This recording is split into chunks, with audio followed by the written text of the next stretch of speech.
The LIST project was initially created to help just one person, a former Iraqi colleague of mine from the U.S. Agency for International Development, who was running for his life after his work for the Americans became known.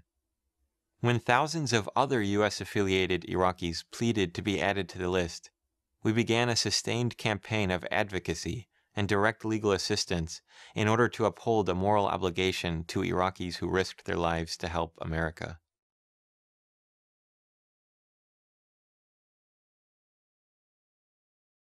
In the near term, we have two principal goals. The first goal is to clear our list of Iraqis who have cases pending within the complicated refugee resettlement bureaucracy. Although the Iraq War is over, many are still desperately trying to escape and continue to receive death threats. Our second near-term goal is to launch the Afghan list, since many U.S.-affiliated Afghans have sought our help as the withdrawal gathers speed. Longer term, we hope that our method of direct pro bono assistance can be a model to be implemented in future refugee crises.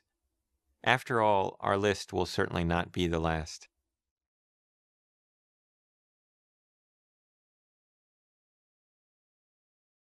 The LIST project is groundbreaking in its use of partnerships with hundreds of attorneys from 8 top law firms, making it the largest pro bono initiative on behalf of refugees in U.S. history. For every dollar of funding we've received, it has been leveraged by a ratio of 26-1 through the time and expertise of our army of lawyers. We have managed to achieve this through a unique arrangement whereby the LIST Projects team, all of whom are U.S.-affiliated Iraqis, is positioned in-house at partnering firms, equipping them with linguistic, cultural, and paralegal support.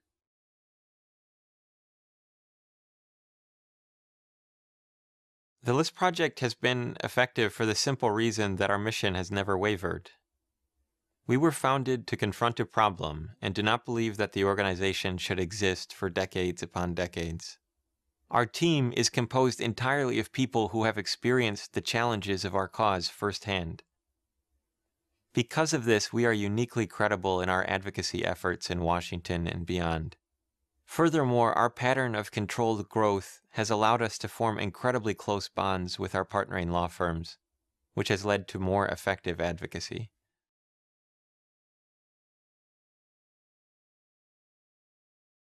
The most direct and important metric of success is the number of Iraqis on the list that have made it safely to the United States. In our first year, we helped 70 Iraqis navigate the resettlement bureaucracies. Each year, that number has grown to the point that we're now approaching 2,000 Iraqis on the list that are now living in peace throughout America. We also track many secondary metrics. Among them, the average time that elapses between each stage of the U.S. government's resettlement process, such as how many months pass between the initial application and a refugee's first interview.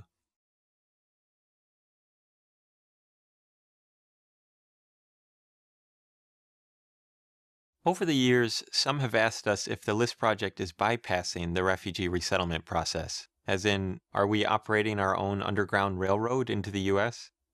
The answer is no. Our organization is a pressuring agent that helps to push refugee petitions through an unwieldy, confusing, and opaque bureaucracy that sometimes seems designed to say no to refugees. We do this using every tool at our disposal: brilliant attorneys, allies on Capitol Hill, media coverage, grassroots volunteers, and opinion pieces in the nation's top newspapers.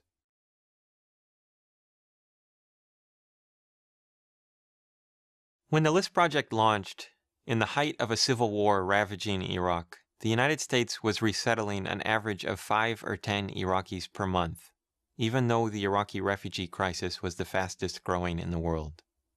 In the 6 years that have passed, tens of thousands of Iraqis have been resettled, nearly 2,000 of which were on the list. Our advocacy efforts have led to the passage of bipartisan legislation that created 25,000 special immigrant visas allocated specifically for U.S.-affiliated Iraqis and Afghans.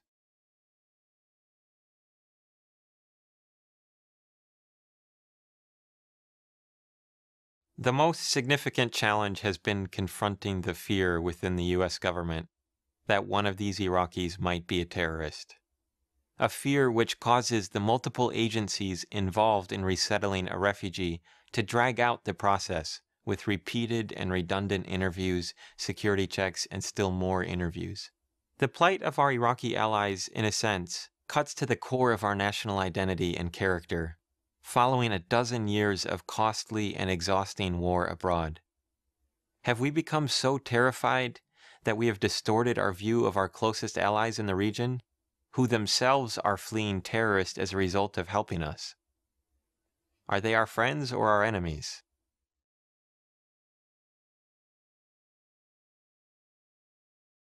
If we were to receive additional resources, we would expand our pilot program of developing the Afghan list into a full program.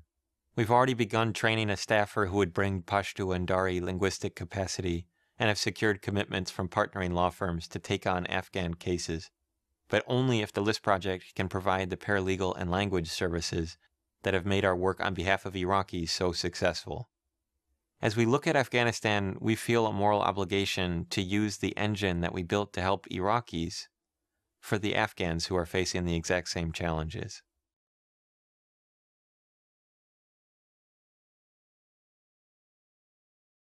With respect to our longer-term goal of shifting the paradigm of how refugees can be assisted, we have a standing objective to produce a volume of best practices, lessons learned, and other organizational experience that we've accumulated over the years, so that future people with their own lists can hit the ground running. Nothing like this existed before we started, and although we do not have ambitions to become a never-ending organization, we believe strongly that the precedent we've established should be long-lasting.